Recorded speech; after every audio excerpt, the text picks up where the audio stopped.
William Estes introduced a function to represent the process of human learning.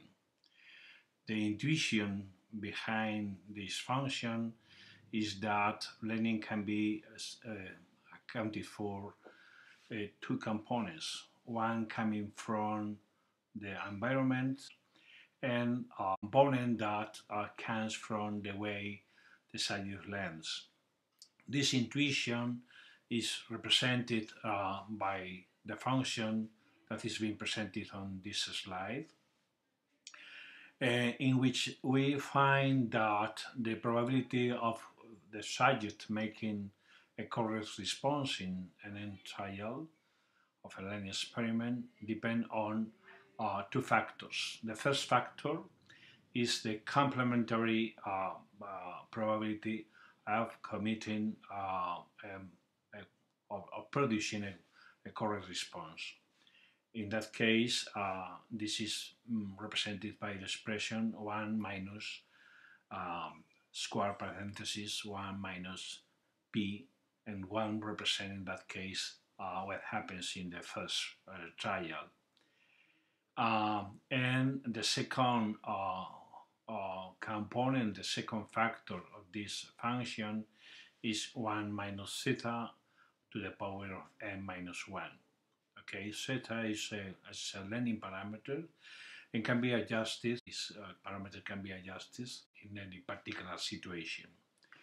When we break down this expression, we can take the first part of the expression, the first component, and substitute this expression, the complementary probability, by A, and the learning factor can be substituted for B.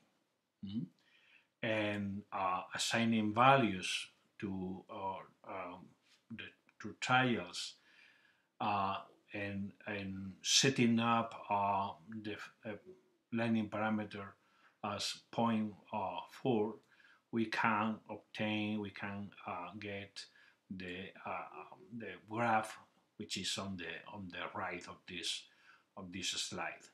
It's just all you have to do to reproduce this function is just to substitute any the values, and you have two.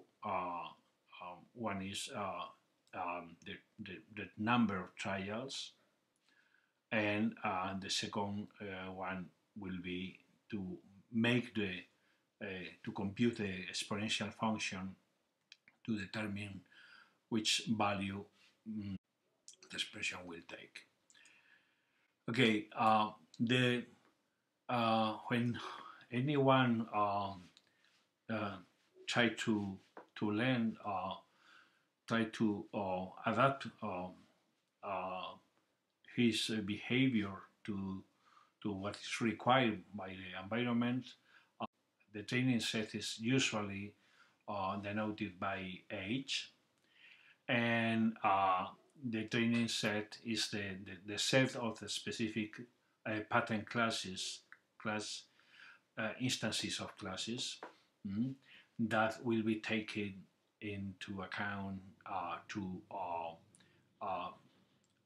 recognize a particular regularity. The goal of the learning, of course, is try to discover, to figure out the regularities that are behind the way the scenes change across time. We have two alternatives in this process of learning. We will talk somewhat later about supervised learning. In the supervised learning, there is a tutoring system that tell the subject whether his or her response is correct. And in this case, the system learns trying to reproduce the information provided by the tutor. Okay, this is the case of what we call supervised learning, and is used in many of our models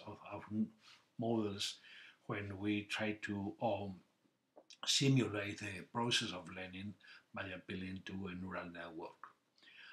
The second way of that we can think about learning is what we call unsupervised learning. In this case, the environment does not provide any information about what is the best way to classify and in this case the system has no indication about what the correct classes are, and then the system has to determine natural partitions of the sample data. Any particular training set can be divided by into different classes according to a linear or non-linear discriminant function. If we find, if the system finds a linear discriminant function, the training set is linearly separable.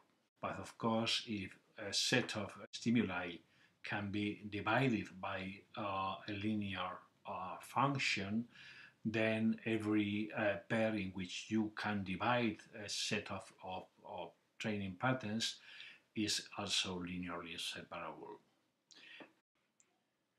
The goal for any information processing system is to recognize every possible event or entity by establishing, by recognizing the regularities which these patterns enter into. The distribution of the occurrence of these features in the environment, and we use this probability information just to recognize the probability of having a similar event or similar entity in future experiences. The notion, the underlying notion of statistical pattern recognition is of course distribution, and distribution can be represented by the probability density function, and we of course know a lot about different kind of distributions. The usual one could be a Gaussian probability density function, but we have also another distribution functions like Weibull or Poisson or Erlang. We have many different alternatives of looking at different phenomena, and this phenomena, if probability plays a role in this regularity, this distribution can be used to identify the probability of having an event with particular properties. Okay. One way of looking at this notion of distribution was introduced by Leonard Bloomfield. Bloomfield was a linguist, and he proposed the notion of the distributional grammar. Okay, when we look at a particular sentence, we see that any particular word provides information about the next one. So if I present the sentence a function that describes, for instance, of course, having these functions, these words, I can anticipate with certain probability which word will follow in this series. So every other kind of information that is cannot be represented by this kind of information. For instance, I have no way to represent whether the following word will be a verb or a name, a noun, or any other particular lexical class.